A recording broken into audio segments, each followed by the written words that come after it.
Hello friends, I am Dr. Swati and welcome to you in my YouTube channel political ज्ञान। आज हम लोक प्रशासन MCQ सीरीज का पार्ट 2 सॉल्व करेंगे। अगर आपको वीडियो पसंद आए तो please like, subscribe and share and press the bell icon for my upcoming videos. चलिए स्टार्ट करते हैं।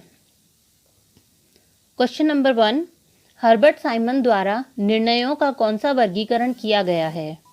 ऑप्शन ए संगठनात्मक व व्यक्तिगत निर्णय, ऑप्शन बी कार्यक्रमिक व अकार्यक्रमिक निर्णय, ऑप्शन सी नीति व संचालन संबंधी निर्णय या ऑप्शन डी व्यक्तिगत व सामूहिक निर्णय। तो इसका राइट आंसर है बी कार्यक्रमिक व अकार्यक्रमिक निर्णय। अगर आपको अपना आंसर गैस करने के लिए और टाइम चाहिए तो आप वीडियो को पॉज करके भी अपना आंसर गैस कर सकते हैं। कार्यक्रमित व अकार्यक्रमित निर्णय को संयोजित व असंयोजित निर्णय भी कहते हैं। कार्यक्रमिक व संयोजित निर्णय वो होते हैं जिन्हें पूरी तरह से नियोजित किया जा सकता है। इनके पीछे एक निश्चित प्रक्रिया या सिद्धांत होता है। जैसे अगर किसी को बर्थ सर्टिफिकेट बनवाना है या लाइसेंस बनवाना है तो उसके पीछे एक ही प्रक्रिया का पालन होगा।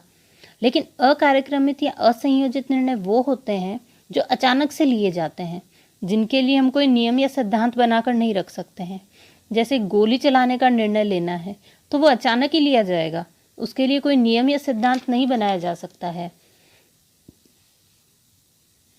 क्वेश्चन नंबर 2, लोक प्रशासन के क्षेत्र में व्यवहारवादी अध्ययनों के प्रमुख क्षेत्र हैं।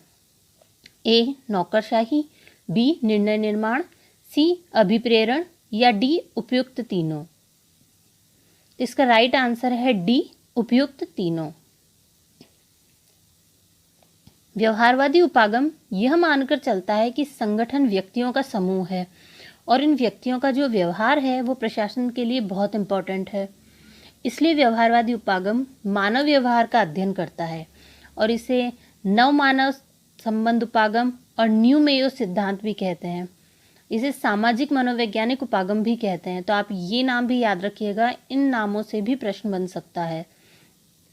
नेतृत्व, निर्णय निर्माण, अभिप्रेरणा या शक्ति या सत्ता, ये सभी इसकी के क्षेत्र के अंतर्गत आते हैं क्योंकि ये सारे क्षेत्र मानव व्यवहार से ही संबंधित हैं। क्वेश्चन नंबर 3, निर्णय का सबसे उपयुक्त अर्थ है। ए नियोजन करना ही निर्णय लेना है, बी चयन करना ही निर्णय लेना है, सी नीति निर्माण ही निर्णय लेना है या डी अवसरों की तलाश ही निर्णय लेना है। तो इसका राइट आंसर है बी चयन करना ही निर्णय लेना है। देखिए हर्बर्ट साइमन ने भी यही बात कही है कि सर्वश्रेष्ठ विकल्प का चयन ही निर्णय है। उन्होंने निर्णय निर्माण की परिभाषा कार्यवाहियों के वैकल्पिक रास्तों के बीच सर्वोत्तम तार्किक चुनाव के रूप में दी है।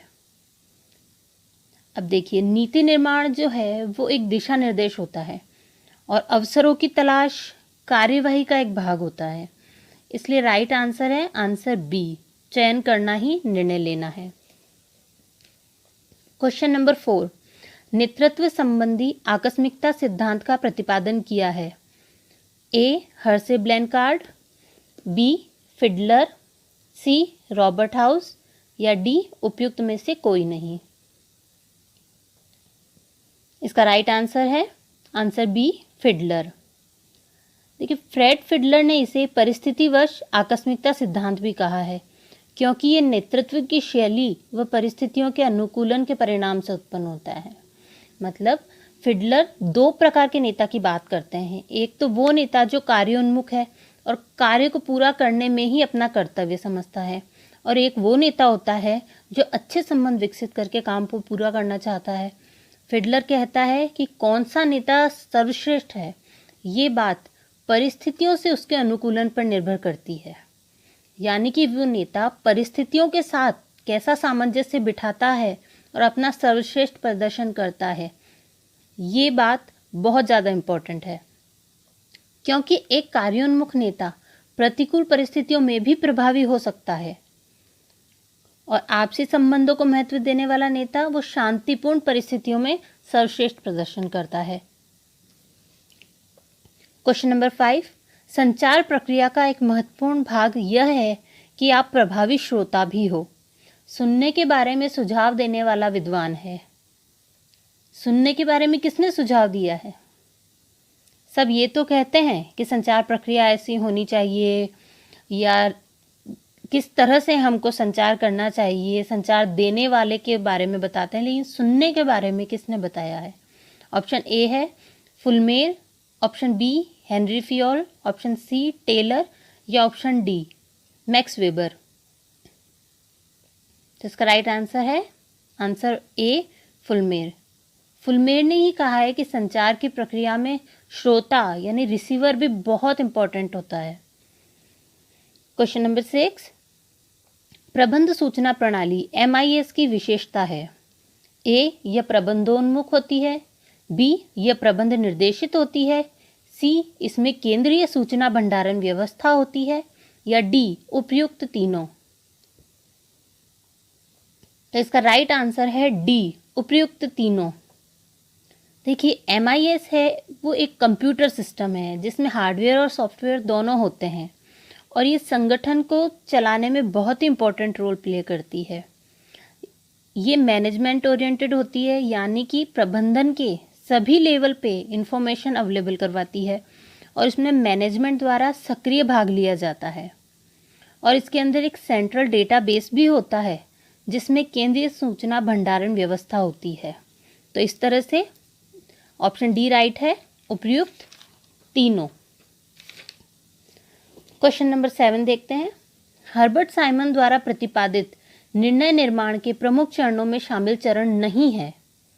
ए, निर्णय लेने की संस्था का निर्माण करना, बी, निर्णय करने के अवसरों का पता लगाना, सी, कार्य करने के संभव क्रमों का पता लगाना, या डी, कार्य के क्रमों में से चयन करना। तो इसका राइट आंसर है आंसर ए, निर्णय लेने की संस्था का निर्माण करना।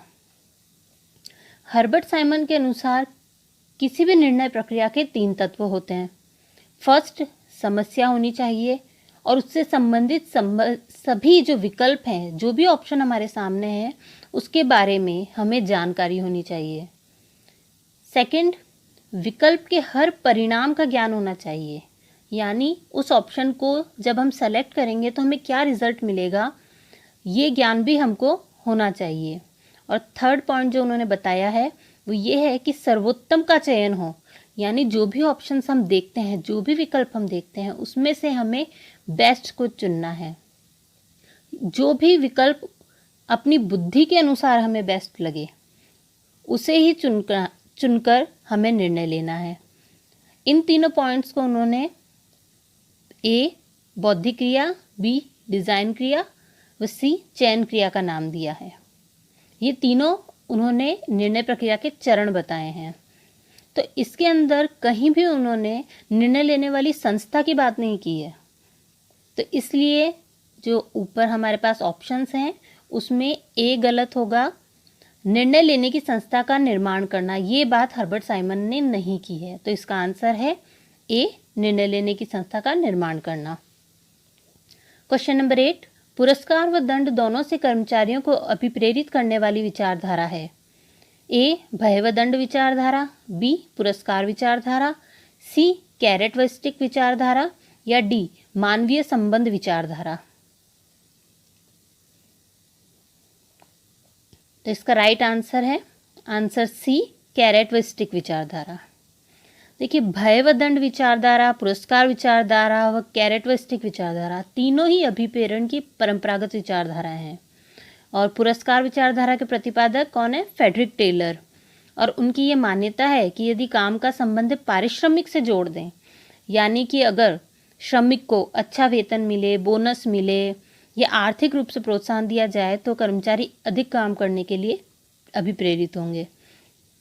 कैरेट और स्टिक विचारधारा की ये मान्यता है कि हमें काम का एक न्यूनतम स्तर निर्धारित कर देना चाहिए, और जिन व्यक्तियों का कार्य उस न्यूनतम स्तर से कम हो उन्हें तो हमें पनिशमेंट देनी चाहिए, यानी कि स्टिक उनके लिए है, और जिसका कार्य उस न्यूनतम स्तर से अधिक हो उन्हें पुरस्कृत किया जाना चाहिए, यानी कि कैरेट उनके लिए है। ये कैरेट व स्टिक की विचारधारा को गाजर और छड़ी की विचारधारा भी बोलते हैं। क्वेश्चन नंबर 9, संगठन में समस्तरीय संचार का प्रतिपादक व समर्थक है। A Henry Fayol, B फेडरिक्स, C David Easton या D Maslow.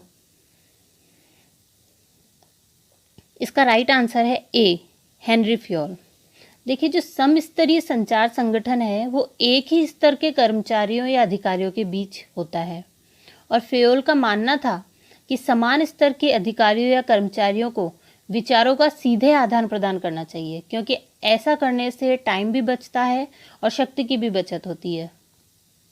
Question number 10, x तथा वाई सिद्धांत ए एक दूसरे के पर्यायवाची हैं, बी एक दूसरे के विरोधी हैं, सी एक दूसरे के पूरक हैं या डी एक दूसरे के समर्थक हैं। तो इसका राइट आंसर है आंसर बी, एक दूसरे के विरोधी हैं। एक्स व वाई सिद्धांत व्यवहारवादी और मनोवैज्ञानिक विचारक डगलस मैकग्रेगर के द्वारा दिया गया है।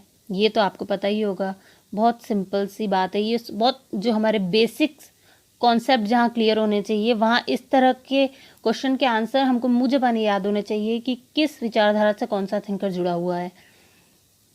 एक्स सिद्धांत मूल रूप से नकारात्मक व निराशावादी है, जो ये कहता है कि मानव तो स्वभाव से ही आलसी होता है, इसलिए अगर उससे काम करवाना है तो उसे भय दिखाकर ही काम कर सकते हैं।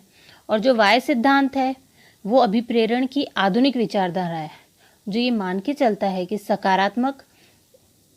सकारात्मकता और प्रोत्साहन मानव को अभिप्रेरित करता है और उसकी रचनात्मक कार्यक्षमता को बढ़ाता है, यानी कि यह आशावादी विचारधारा है।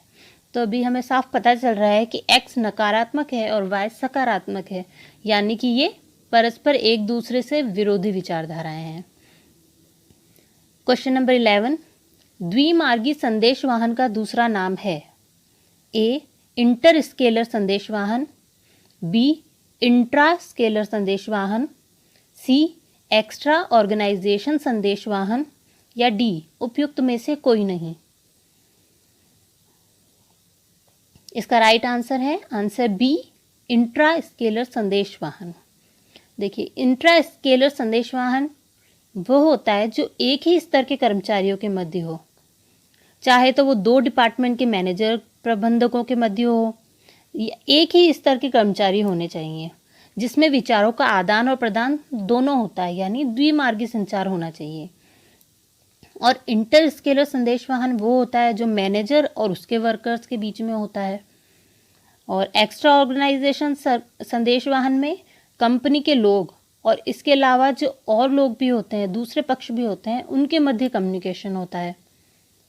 क्वेश्चन नंबर 12, वह विचारक जो निर्णय निर्माण प्रक्रिया में पूर्ण तार्किकता की अवधारणा को नकारता है। इसके ऑप्शन है option A Frederick Taylor, Herbert Simon, Fiedler या मैस्लो।